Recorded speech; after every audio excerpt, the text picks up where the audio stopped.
Hi there, Emily Stamets here. I'm going to demonstrate how to weave in ends as you go.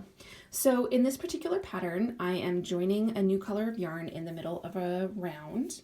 So I'm going to just loop my yarn around and knit that first stitch as I normally would. Now I've got a working yarn here and I've got my tail here.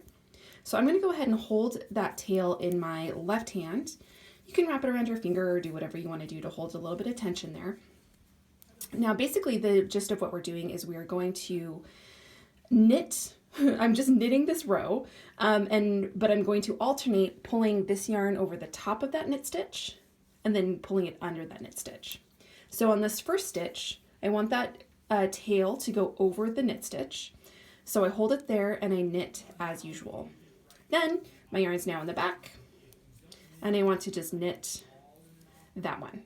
I'm going to bring the yarn over, knit one, bring it back, knit one.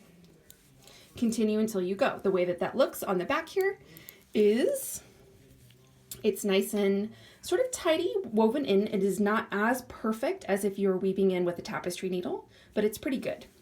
Now let me show you how I actually do that in working time, because it takes a lot of motion and a lot of time to continually pull your yarn over and back. So what I do instead is I slip my needle into that stitch, get a little tension on this tail here, and then I just slip the needle under the tail as well, and I knit that stitch, pulling it under.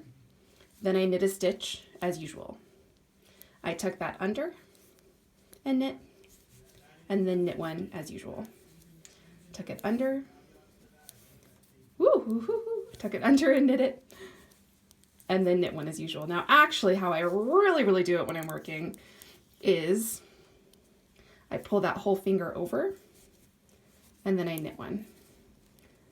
I rotate that whole finger over and I knit one and I knit it over.